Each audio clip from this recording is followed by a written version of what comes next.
shoes? Never mind your brown shoes. Come in and look at Rusty's room. Honey, you know, the one with the slipper. Come in here. You'll never believe it unless you see it. What?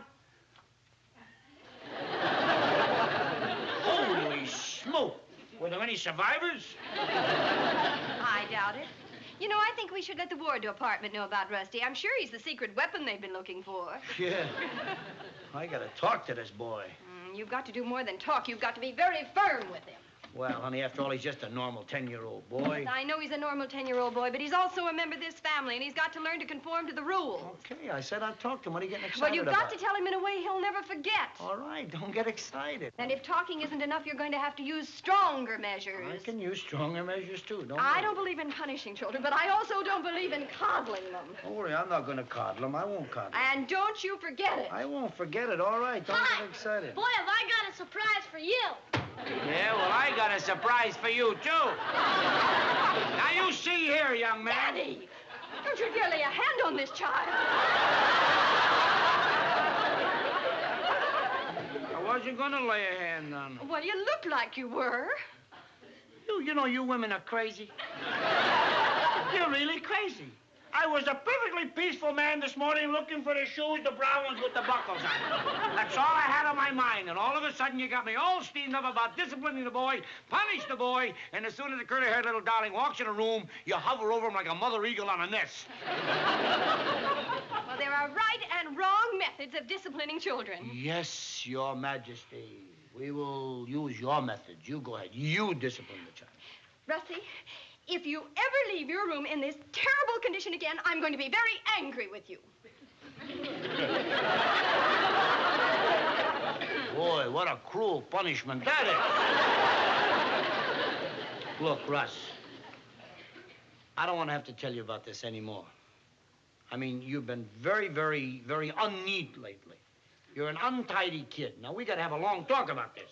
Well, before we have a long talk, you better read this note from my teacher. You got a note from the teacher? Yeah, see you later. Halt! Halt! To the rear, march. Come back, young man. What do you mean you got a note from the teacher and goodbye, I'll see you later? You think you're playing with kids? You'll stay here till I read it and take what you got coming. Trouble at home, trouble at school. Dear Mr. and Mrs. Williams, this is to inform you that the PTA has selected your son, Rusty, as one of this year's Character Award winners. Let me see that. You have to come to a dinner for the award winners next Friday night to accept the plaque and make a speech. Oh, yeah? Rusty, that's wonderful. Who else won? Well, Jimmy White got one for good citizenship, Arnold Stewart got his for journalism, and Peter Lorenzo, he's captain of the debating team, got one for elocution. No kid. What'd you get yours for, Russ? Neatness.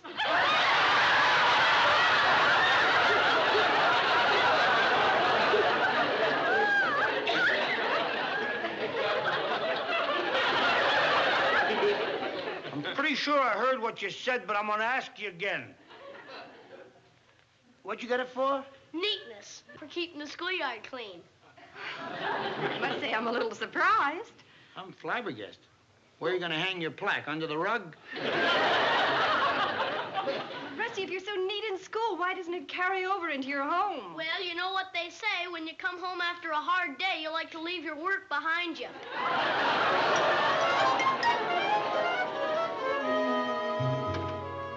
Russ invited me to stop by. I'm Peter Lorenzo. Oh, hello, Peter. Come on in. Oh, Lorenzo, you're the boy who won the Elocution Award.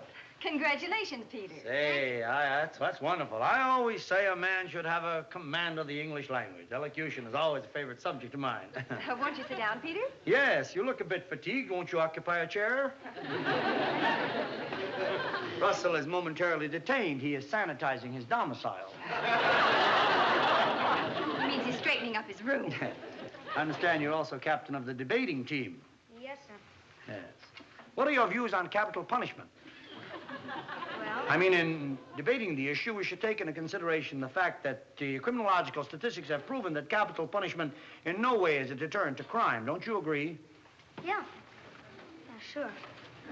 Well, look, Mr. Williams, if Russell's too busy, maybe I'd better come back later. Oh, he's not too busy, honey. You run on upstairs. Go through that door on the left and down the hall. Yes, as you complete the ascension of the stairs, you'll find yourself in a small corridor. Russell's quarters are in the terminus thereof. Yeah. Sure.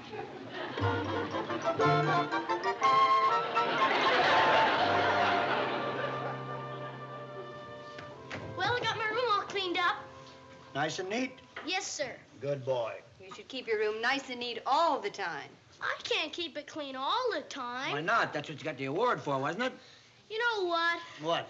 You guys have got the wrong idea about this award business. Hmm? Well, when they give a fellow an award for climbing a mountain, they don't expect him to climb it every day, you know. No wonder you got a character award. You're really a character. Daddy, What? Peter wanted me to ask you something. What's that? He wants to know if you'll accept his award for him at the PTA dinner. Why? What's the matter with his father accepting it? He won't go.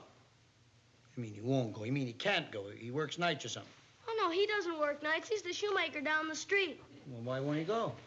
Oh, I never heard of such a thing. What kind of a father is he? Well, maybe he's busy. How busy can a father be? Why, he could take some part in his child's activities. Yeah, like someone once said, a man who goes hunting with his son will never have to go hunting for him. Are we going hunting? Certainly not. Well, why all the propaganda? It's not propaganda. It's just a saying. It doesn't have to be hunting. It means a father should spend some time with his son. He should take the boy to the movies, to the circus, to the ball game. You just name it. I'm ready. Right now, you can tell Peter that I'll be very happy to make acceptance speech for him, too. Yes, sir. Thank you, Daddy. Not at all, sir. You know, I just can't understand a man like that. You'd think he'd be proud to receive an award for his son, especially for anything as important as elocution. Yeah, look at me. I'm proud to receive an award for Rusty Williams, boy janitor. You know, I always felt there was something strange about that Mr. Lorenzo. You know him, honey? Well, I went into his shoe shop a couple of times, but he was always so unfriendly, never talked to me, just sort of grunted. So I started going to the shop across the street. I don't blame you. He sounds like he's a miserable cuss. Seems a shame a lovely boy like Peter. You know, you shouldn't have to receive that award for him. His own father should do it. Somebody should talk to that Mr. Lorenzo. I think we better just mind our own business, honey. I don't care. I think someone should talk to him. Someone who understands and tells him how unfair he's being to his boy.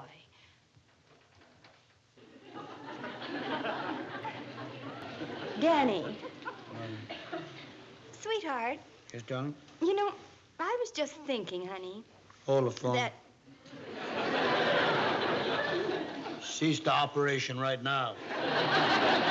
Oh, it's something about that tone. Danny, honey, I was just thinking, sweetheart. Look, don't start with the feminine charms, because I know what it's going to be. Go down and see Mr. Lorenzo, because you're so good with the words, dear, and you're so kind and so wise, and you can charm him, and you tell him, and I'm sure he'll go to the meeting. Oh, Danny, darling, and then all of a sudden with the fingers around the neck, and he start whispering in my ear. Pretty soon he got me so hypnotized I walk out in a trance. Well, how many times do you think I can fall for the same old treatment, kid?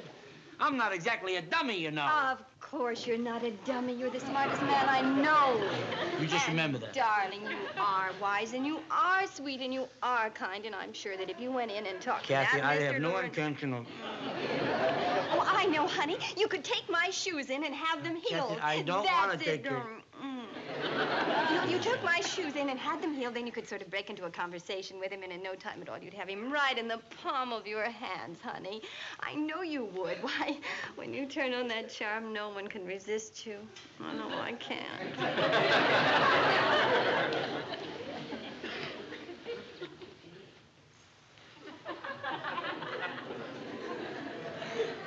You want leather heels or rubber heels?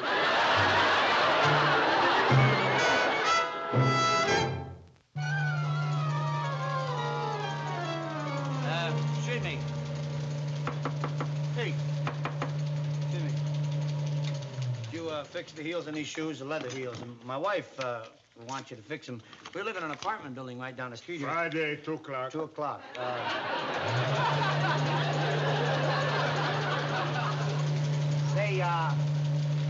Say,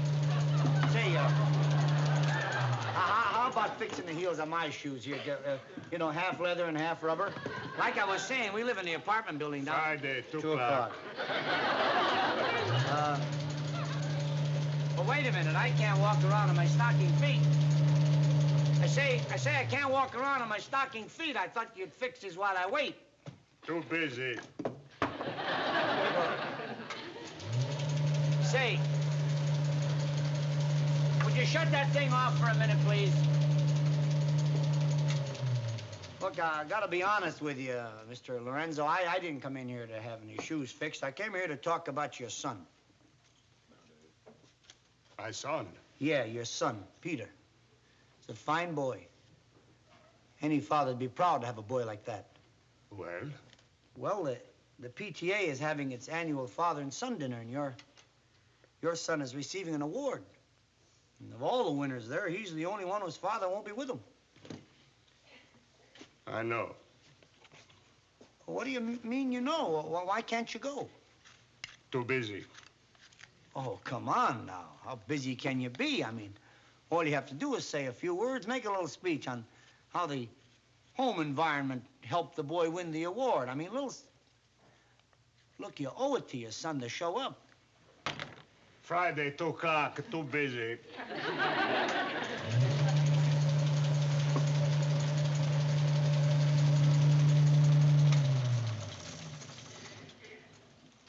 I don't think I'm gonna get anywhere with a guy like you, but I got something on my chest and I gotta get it off before I leave. I should really mind my own business because I'm no prize father myself. I don't spend nearly as much time with my son as I should. But I'm a nightclub entertainer. I'm away most of the time. But I guarantee you, Mr. Lorenzo, the biggest nightclub job in the world couldn't get me out of New York City next Friday night. Because I'm going to be at the PTA dinner to talk about my son. When a boy does a good job, he deserves the praise and encouragement of his parents. And when he doesn't get it, he's being cheated. And you're cheating your son. And you should be ashamed of yourself. Friday, 2 o'clock. Just a minute. Te voglio dire una cosa. Non posso... You say I should be ashamed of myself. That's right. Ma se better if I be ashamed of myself than my boy Pietro be ashamed for me. What? You say why not don't go to the PTs? That's gonna be some joke. My boy winning the prize for speak good English, and me, the papa, I'll get up and I make a speech about how I help him. Okay, that's a crazy. Look yourself, please. I know one new thing I don't love my boy. Last week he asked me for baseball glove, che mette qui a facchecci, you know. I go to the store. I ask her how much for the glove. They said $12. I don't got it $12. I look for the glove, I look for the stitch, for the seam, and I get the best piece of leather. And every night after I eat, I come back to the shop and I work and I sew and I'm... Just a minute. Ti voglio fare... Vedi una cosa. Look. That's nice, eh? Hey. Did you make that yourself? Sure. Nice pocket. Gee, that's better than any glove you can get in the store for $12. And why not? By the time I get through with that, they're gonna cost me $16.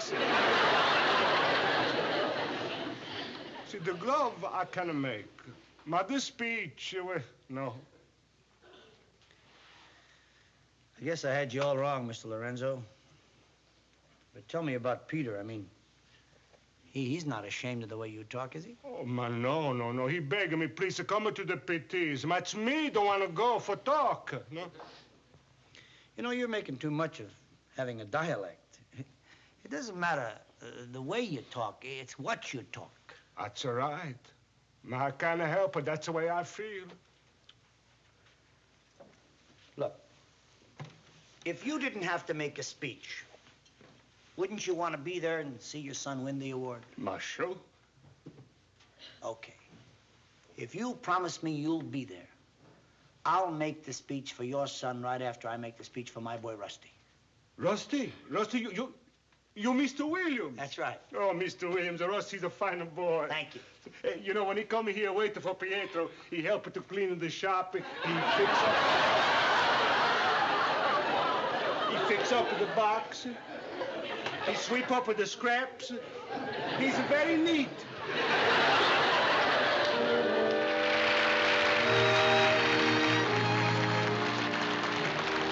Thank you. It is with a great deal of fatherly pride that I accept this award for neatness on behalf of my son, Rusty. And I'd like to say that I was a big help to him. But I really can't. I'm afraid I haven't been setting my son a very good example. As you all know, children are products of their environment. And in my neighborhood, when I was a kid, neatness was not a mark of achievement. As a matter of fact, I never knew I had to wash my face until I saw a cat do it. I mean, where I came from, a tub was used mostly for a storage bin. Don't get me wrong, we used the tub for baths, too. Every Saturday night. I remember it was a ritual in our house. My mother used to pick us kids up and throw us into the tub 4 at a time to soak like laundry. Of course, we had no stopper, so us kids had to take turns sitting on the drain. My brother Ray was so thin, we almost lost him. 10 kids we were, piling up the junk. But I remember one time she got the house spick and span because my father was bringing the foreman from the plant over for dinner. You've had that happen. Mom was, she was fussy about the house. She cleaned it up. She scrubbed the floors. There's one thing that bothered her, though. There were no curtains on the living room windows. Of course, it didn't bother her for long because my mom was clever. She took the shower curtains out of the bathroom and put those up in the living room. You know, to his dying day, I don't think my father ever quite forgave my mother for that. Because that night when he came home, he decided to take a shower and he walked right through the window.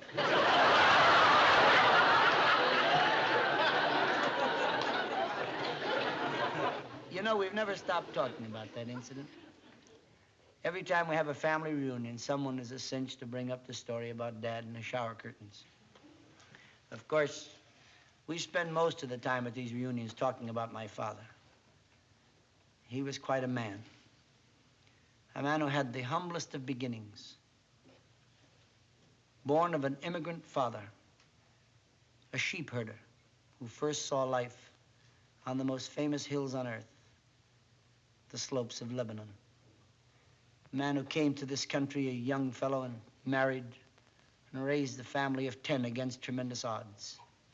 It wasn't only the problem of providing for his family. He had to adjust himself to new customs and a strange language. And I want to tell you, my father had a lot of trouble with the language. You've heard of broken English? My father spoke diced English. You know the great classic story about the fellow who came from Europe and couldn't speak any English? I'm sure most of you remember it. It bears repeating here. It's apropos of what I'm about to tell you. This man came over from Europe, couldn't speak a word of English, but not one word. And a relative of his got him a job in a steel plant. Now, he's working in this steel plant, and every day at noon, all the workers dash in a little dining car and they order something to eat. This little fella standing there starving. 2 weeks went by. He didn't know how to order anything in English, and he just stand there watching everybody else eat. So finally one day he said to his relative in the native tongue, if you could only teach me to order something to keep me alive between breakfast and dinner, which we have together. So the relative taught him to ask for apple pie and coffee, and the fellow rehearsed. He kept practicing, apple pie and coffee, apple pie and coffee, apple pie and coffee. Finally he had it. He dashed into the dining car one day, looked at the waitress, and he said, apple pie and coffee. And he got it every day, apple pie and coffee. But it went like that for 30 days, apple pie and coffee. Well, how much can you eat, apple pie and coffee? Finally he said to the relative in the native tongue, up to here already, apple pie and coffee. Got to have something different, maybe piece cheese. So the relative taught him to say cheese sandwich. He kept practicing. Finally he had it. He went into the dining car, looked at the waitress, and he said, cheese sandwich. He said, I beg your pardon, sir, white or rye? He said, apple pie and coffee.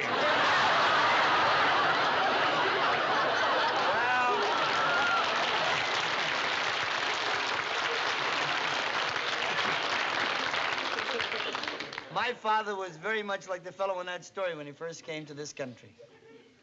But one thing was certain. When my father had something to say, he said it. And when he said it, people listened. My dad was never ashamed of his dialect. Because if he were, it'd be as though he were ashamed of his heritage. And that, my friends, he definitely was not. Many times, in the early days of my career, my father used to come to the nightclub and watch me perform. And I would tell stories about him and about his dialect and use his dialect. And the audience would laugh and applaud. And every time they did, I'd look over and I'd see my father's face beaming with pride, because he knew that laughter and that applause was a tribute to him and his kind. The men who helped make America great. The immigrants who sought freedom and had the courage to come to a strange land and earn it. I know I was supposed to talk about my son tonight. I wound up paying tribute to my father. I assure you, fellas, this tribute is fitting and proper. But were it not for our fathers, we, their sons, should never have been blessed with the privilege of being born in these great United States of America. And our sons would not be here in this auditorium tonight, honored by the PTA, clutching character awards in their little hot hands. Here you are, son. Thanks, Dad. Please, just a minute, please. I have a pleasant duty to perform at this time. I'm also to receive the plaque for Peter Lorenzo. His father has laryngitis and can't speak tonight. Please, 1 minute. I'm the papa. I take the award. Well, what about your laryngitis? I just got well. Very good. Huh? Mr. Lorenzo, congratulations. Thank you too much.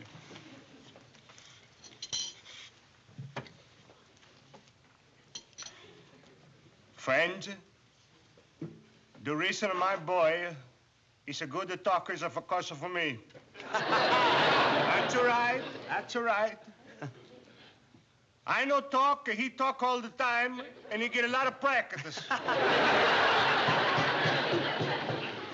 When I want to say something in English, I put up here, it sounds pretty good. But when I push out to here, so I never learned to read the books and newspapers in America. The only English, the best English that I learned is what I gotta learn to become a citizen. And these wonderful words I never forget. These words I learned good, and that's what I want to use for my speech. I pledge allegiance to the flag of the United States of America and to the republic for which it stands, one nation under God, indivisible, with liberty and justice for all. And if you don't think that's a fine speech, you can take your shoes someplace else.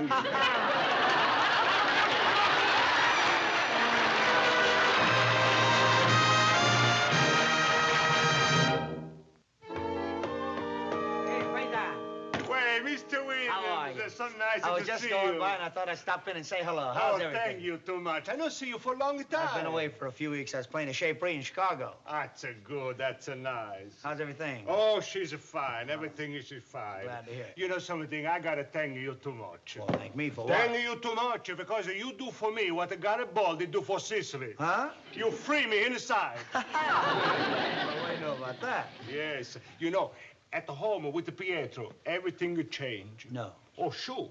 Huh? Before, I shut up and he talk. Now, I talk and he shut up. No. And he just listen. It's nice. No kidding. Well, that's wonderful.